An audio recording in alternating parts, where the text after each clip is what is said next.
आपने फिल्मों में देखा होगा स्लो मोशन की तरफ से एक इंसान भाग रहा है, दूसरी तरफ से स्लो मोशन में दूसरा भाग रहा है। कुछ ऐसा ही था हमारा मिलन इस शो का और मेरा। तो नहीं, मैं पुनीत को काफ़ी सालों से जानता हूँ। पुनीत गोयनका जी जो हैं उन्हें बहुत सालों से जानता हूँ, और उन्होंने मुझे फ़ोन किया और कहा कि एक नया फॉर्मेट है टीवी के लिए और वो बहुत चाहेंगे कि मैं इस फॉर्मेट से जुड़ूँ। तो उन्होंने फिर मुझे मेल किया और जब से मैंने पढ़ा मुझे लगा कि बहुत ही एक इंटरेस्ट, आपने देखा है अब तो अभी आपको खुद पता ही चल गया है कि it's a very interesting format. तो मुझे लगा एक नई चीज़ है टेलीविज़न के लिए और बहुत मज़ा आएगा इसको साथ में जी के साथ मिलकर करने में। तो दैट्स रियली गुड। पहले बार जब मैंने अपने आप से कहा कि I can do that was when I decided not to go to college. मैंने कहा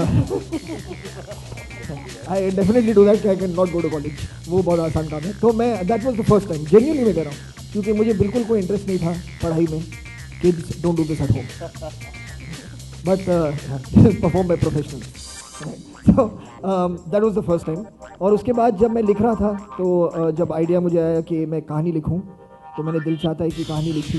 एंड उस दौरान जब मैं उस कहानी को लिख रहा था, पहली बार मैंने एक बहुत ही सिंसियर डेफिनेट एक फैसला लिया कि अगर ये फिल्म बननी है तो I have to direct it, because nobody can direct this film better than me. I genuinely felt that back then.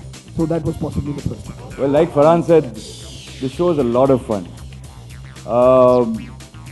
You don't get to do this very often. जहाँ कोई आपके सामने आके बोलते हैं कि यार एक हफ्ते में ये सीखो एक talent, because you're so consumed by your daily work, you say यार छोड़ो पागल हो तुम. So now you're getting an opportunity to be part of a show and learn something new in 1 week, a talent, and perform and do the best and have fun. तो अगर मैं ना बोलूँगा तो मैं पागल हो जाऊँगा. मुझे लगता है ये जो फॉर्मेट है उस मंच में बिल्कुल भी ऐसा नहीं लगता कि ऑफ कोर्स कंपटीशन तो है, लेकिन वैसा फील नहीं होता. हर कोई चाहता है, हर कोई कंटेस्टेंट ये चाहता है कि सभी का एक्ट बहुत अच्छा रहे, क्योंकि इस मंच में इतना जोश है, इतना सब कुछ है करने को. मुझे लगता है पहली बार ऐसा कुछ है जहाँ पे हम लोग इनफैक्ट हम दोनों ने पहले भी कुछ किया है, लेकिन ऐसा कभी कुछ नहीं किया हमने. मैं एलिमिनेशन के बारे में बता देता हूँ, क्योंकि वो एवी में बिल्कुल मतलब सब साफ साफ आपको दिखाया गया कि फॉर्मेट जो है कि हर हफ्ते इन्हें एक नया चैलेंज दिया जाएगा जो वो खुद सिलेक्ट करेंगे. जो उन्हें लगता है कि मैं ये कर पाऊँगा या कर पाऊँगी या नहीं, तो दे सिलेक्टेड देमसेल्व्स.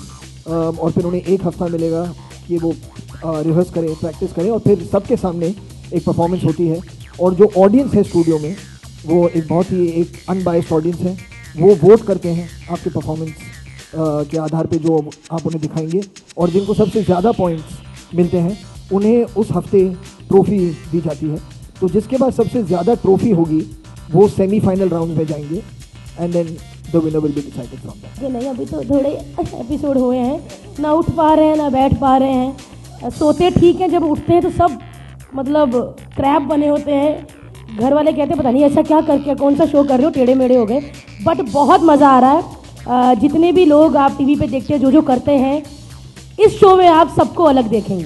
बिल्कुल रखा हुआ है. जिस तरह से ये जो स्किल्स हमें हर हफ्ते सिखाए जाते हैं, उसमें जो प्रोफेशनल्स इन्वॉल्व होते हैं वो प्रोफेशनल्स ही हमें पूरे हफ्ते स्किल्स सिखाते हैं. और कई बार ऐसा भी होता है कि कुछ ऐसे स्किल्स होते हैं जो बिना प्रोफेशनल्स के नहीं कर सकते हम, बिकॉज हमारे पास 7 दिन होते हैं, उनका 7 साल का एक्सपीरियंस होता है. तो कई ऐसे एक्ट्स हैं जिनमें प्रोफेशनल्स हमारे साथ परफॉर्म भी करते हैं ताकि हम पूरी तरह से सेफ रहें और वो एक्ट अच्छा भी लगे. सो वो प्रोफेशनल्स का होना बहुत ज़रूरी है. आई थिंक अगर मैं कुछ कहने जाऊँ तो प्रॉब्लली जो ज़िंदगी न मिलेगी दोबारा का जो आखिरी शेर है, that is probably the most applicable to this show. तो वो मैं कह दूँगा आपसे इस शो के लिए. दिलों में तुम अपनी बेताबियाँ लेके चल रहे हो तो जिंदा हो तुम. नज़र में ख्वाबों की बिजलियाँ लेके चल रहे हो तो जिंदा हो तुम. हवा के झोंकों के जैसे आज़ाद रहना सीखो. तुम एक दरिया के जैसे लहरों में बहना सीखो. हर एक लम्हे से तुम मिलो, खोले अपनी बाहें. हर एक पल एक नया समा, देखिए निगाहें. जो अपनी आंखों में हैरानियां लेके चल रहे हो तो जिंदा हो तुम. दिलों में तुम अपनी बेताबियां लेके चल रहे हो तो जिंदा हो तुम.